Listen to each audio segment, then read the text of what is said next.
Cayo Perico is finally upon us in Grand Theft Auto Online, and it is amazing because with this, we've also gotten 15 brand new Easter eggs in GTA 5, ranging from a weird skull, some underwater bodies, and we can't forget about Dre. Calm down. Okay, but I hope you brought the music. Tell me you brought the music. Look, the music is in my phone, in my car, at your house. Somebody's slipping.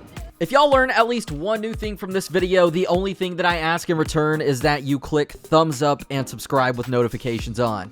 So let's take a deep dive today and talk about sea monsters, because Rockstar has added a Loch Ness monster to GTA 5. There's only one problem though, and when it comes to a Loch Ness monster, this isn't a good problem. We don't know where it is. We don't know if it's actually in the game or if it's just stuck in the game files, because this is who we're talking about right here. This little booger, he was added in today as part of the Cayo Perico Heist. But so far, there haven't been any reports or sightings of this creature in the game. I have taken to the waters around Cayo Perico, and I haven't really found anything at all. But what I do think is cool about this, regardless of if it is or isn't in the game, is Rockstar has certain patterns. And if you take a look at things, you'll realize those, because this isn't the first time Rockstar has put a sea monster of some sorts in the game files of a game and just left it there, presumably. In Red Dead Redemption 2, there's this really weird catfish that can be found in the game files, and that's all he is. He's just in the game files. And hopefully this isn't the same for the Loch Ness monster. I want y'all to keep your eyes peeled, keep an eye out, and let me know what you find. If you happen to see any strange sightings of anything in the waters around Cayo Perico, which I have already thoroughly investigated, but as a one-man band, I might have missed something, or in the waters of LS. Just let me know, keep an eye out, because Rockstar has put this thing in the game in one way or another, whether it's in the files or physically in the game. I hope it's the latter. But the last thing I want to say about Nessie, or just the Loch Ness monster, is Rockstar Games headquarters is founded out of Scotland and just based out of Scotland. And Nessie, the Loch Ness monster, her origins are actually from Scotland, so I thought that was kind of a cool little tie-in there. Let's just hope that we find him in the game. Keep an eye out, y'all. Now, this next one is kind of ironic. So while we didn't find the Loch Ness monster, instead I found a very big beached whale, just chilling by himself. I don't know how he got into this little area, if he came here himself or if this whale was hunted, but there's not much to this other than the fact that there's just a giant beached whale that you could come across. And, you know, if you don't know, in real life, beached whales are a real thing. That happens, but being that they obviously die on the beach, sometimes they explode. And I didn't mess around with this. Like, I'm talking about a full-blown, like, explosion from all the pressure inside of them. But I didn't try to put a sticky bomb on this whale, but if one of y'all try that, I mean, imagine if that thing just blew up. That would be an Easter egg inside of an Easter egg, basically. So being that you can't explore Cayo Perico in free roam when prepping for the heist, I basically just used that as a way to free roam, and from there, I used some scuba gear, and I was able to just swim around the waters of Cayo Perico, and from there, that's where I found a couple different Easter eggs. So the first one is 3 dead bodies, kind of like what we already have in GTA 5 with the Infinite 8 Killer.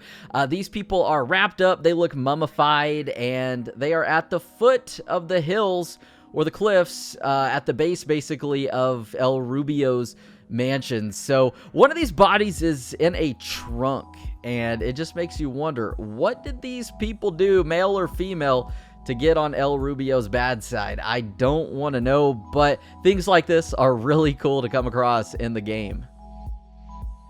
How many Indiana Jones fans do we have? Because I get heavy Indiana Jones vibes from this one for whatever reason. Maybe it's the skull, but right here at this very location on the island, we can come across a weird pedestal type thing with a skull on it, and it's surrounded by like 12 or 13 different graves with different, you know, crosses, just different tombstones and things like that. But in the middle, we've got this skull, and this is just creepy if you ask me, but I guess that's what happens in a, you know, South Atlantic, Gulf of Mexico area island, I guess. Maybe it's been here for thousands of years and it's a super ancient relic. Either way, for the next two, we're going to combine those even though they are in two different locations because I came across two more grave sites. They don't have anything written on the tombstones per se or anything like that. We just know that these are presumably graves or maybe some fancy statues of some sort, and maybe I'm just a goofball. And really the last major Easter egg that I found on the island here is some conquistador armor and a cannon. So on another one of these little areas, we basically find, I think it's a cool Easter egg. It reminds me of some of the conquistador Easter eggs from Red Dead Redemption 2, which I think were amazing. There were, I think, two different ones, or there might have been one, and then there was like a priest. But either way, that's the vibes that I did get from this one right here.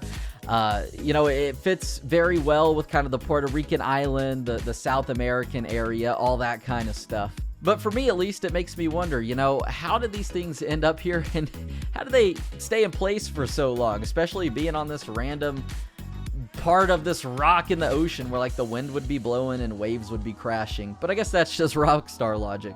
Number 8, this one was a bit different because I only came across this one time, one out of the two times I've basically been on the island, but way off in the distance, I saw the silhouette of something, and this looked like one of those ghost ships from GTA Vice City, but I don't think it's actually that. After asking on Twitter, someone did mention that this actually kind of looks like the Platypus, the ship that Nico came to the US on, or Liberty City, and if you actually take a look, it does have a similar shape, so maybe that's just a ghost ship of the Platypus, as an Easter egg referencing Nico Bellic, or maybe it's nothing at all, and it's simply just the silhouette of the aircraft carrier way off in the distance, because in case you don't know, the aircraft carrier is actually available in GTA Online now as well, but also, in case I need to debunk this myself, you can fly to Cayo Perico in free roam.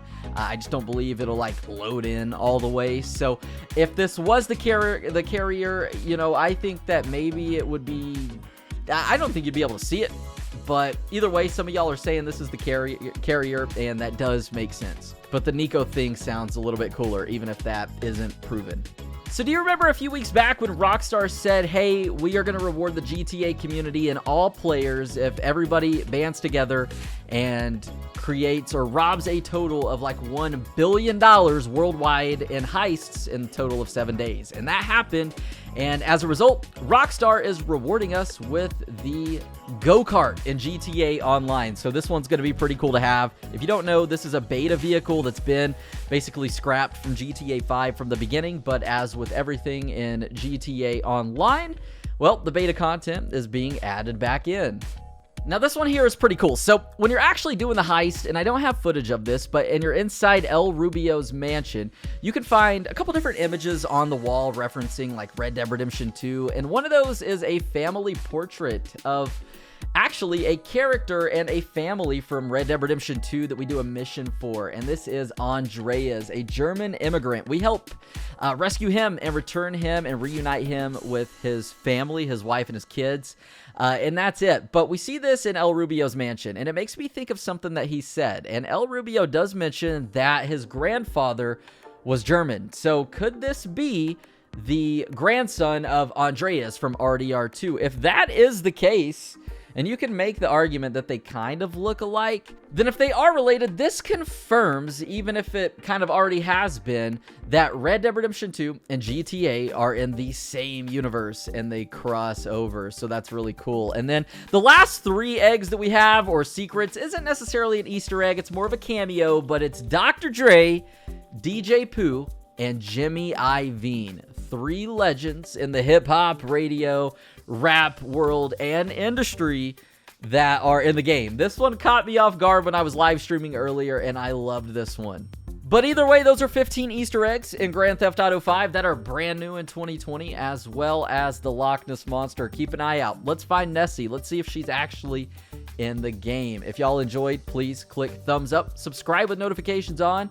If we could go for a goal of 2,000 likes, that would be awesome. Anyways, thank y'all for tuning in, and I hope to catch y'all on the flip side.